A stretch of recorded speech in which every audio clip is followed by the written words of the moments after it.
Hi, I'm Stefan, the BMW DIY guy, and do you want to update, refresh, or even upgrade the roundels on your BMW? I'll show you how.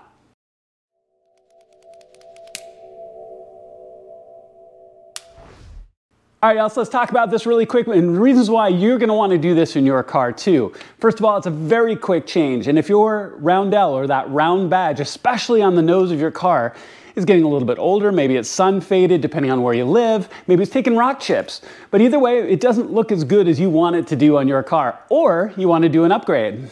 So today we're going to be working on my brand new G87, so my roundels are in perfect condition, but what I really want to do is I want to put on the new BMW Heritage badges for the M Heritage, their 50th anniversary. The process is exactly the same. I just want to show you how you can get these off cleanly without doing any damage to your car, get the existing badges off, get your new ones on. Now, make sure to get the right part numbers for your car because the roundel sizes are different on the nose and on the trunk. And in the video description, I'll have the part numbers for a G87. Which is also very similar to a number of other models. But for your specific car, depending on year and model, make sure to double check the correct size of your roundels before you order to do this install. Okay, this is really straightforward. Let's go ahead and start on the nose of the car. So we'll start on the trunk and let's get going. All right, so let's use the new one as an example of what we're looking at. So as you see, there's going to be posts on either side, like here and here.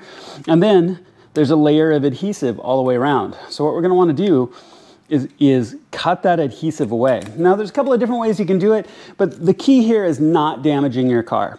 You can use like a microfiber towel and get a shim tool up underneath.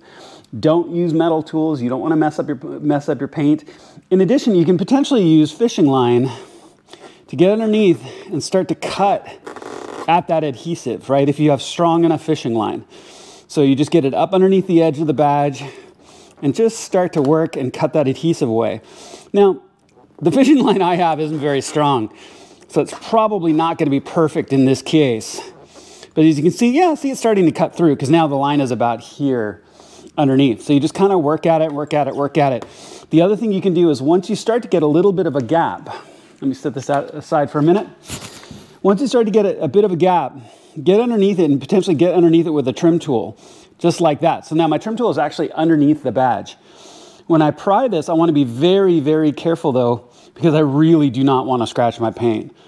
But once you get underneath it, you can start to work at the adhesive like that. There you go. Starting to let go, just gonna be gentle on both sides. Got my microfiber towel underneath my plastic trim tool to give me a little bit of extra cushion as I get underneath here. And remember, the posts are here and here, and you're gonna wanna pry up on those posts. Now, depending on the age of your car, there's little plastic sockets, essentially these little sleeves that go down into your front bumper. There we go, almost off. So when you work this off, you might pull those out. So you gotta look for them. There we go, just like that, okay? So, same layer of adhesive that you can see on the new one. Those little plastic kind of inserts, I called them sockets a second ago. The little plastic inserts are here and here.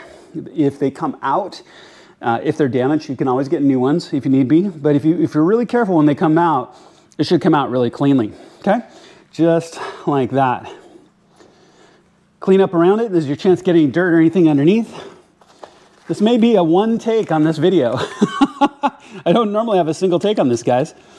Okay, so just peel it off like that. I've got the new one. I've got the right size here for the front.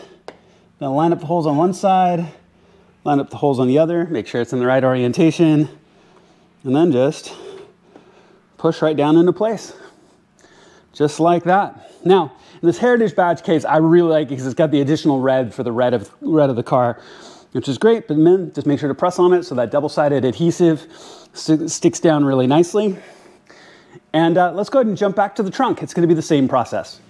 All right, so here we are at the trunk. So a couple of things. First of all, forgive any background noise. It's a busy day here in my neighborhood. Now, the one thing about the back roundel, instead of just the ring, if you notice, it has a big fatty ring of adhesive for whatever reason. It doesn't have that small ring like the front did. So you're just going to have to work at it a little bit more. But it's the exact same process. I bet you this won't be one take. But again, get like fishing line up underneath. And this one's gonna fight me a little bit more because it's a little bit more recessed. Okay, but go ahead and get the fishing line back underneath, behind the badge, and slowly start cutting away at the adhesive until you can get into a space where you're going to be able to get a pry tool in there. So there we go. This one being a little bit recessed, it's a little bit harder to get your fishing line in on it. Okay, but I'm gonna keep working at it.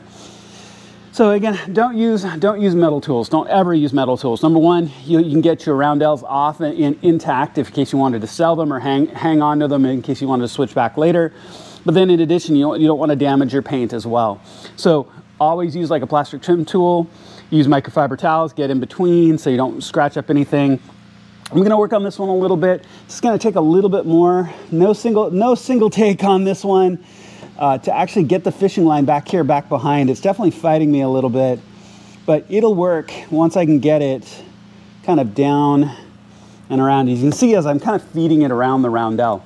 Okay, so go ahead and get this one cut off. I'll show you what it looks like as it starts to come off when we get the new one on. It really is that simple. All right, I wanted to show this kind of pry off process because it definitely takes a little bit of doing.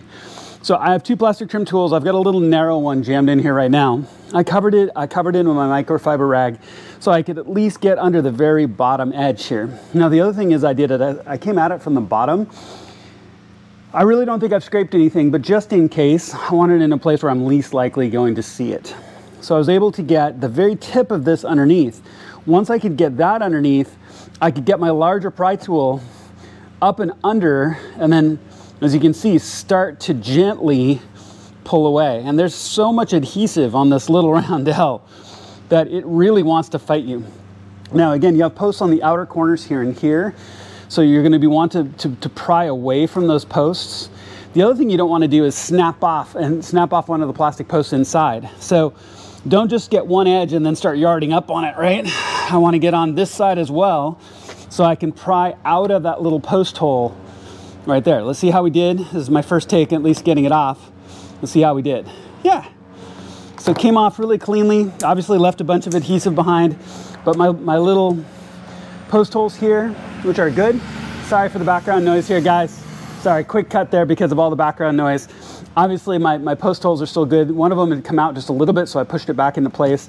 And then we just want to work the 3M adhesive off. I usually will just kind of roll at it with my thumb, and it'll roll off really nicely, as you can tell. Okay, so putting the new one on is going to be the exact same process as the front. Just go ahead and get this space cleaned up. Now, if your car is a few years older, you know, maybe this is really dirty and you've got buildup of wax or other things in here from washing and waxing your car over time.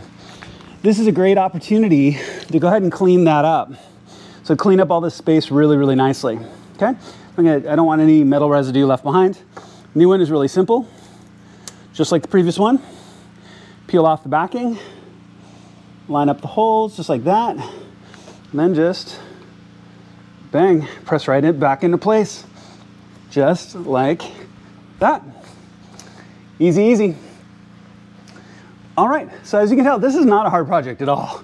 So just make sure you get the right roundels, and then you can replace them and you can refresh your car, and it'll look great.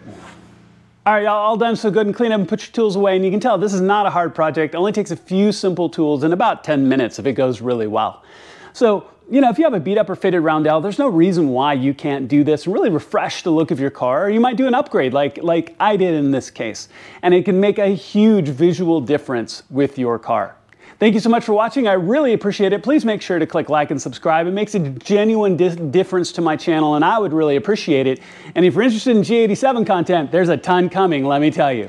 Thank you so much for watching, and I'll see you on my next project.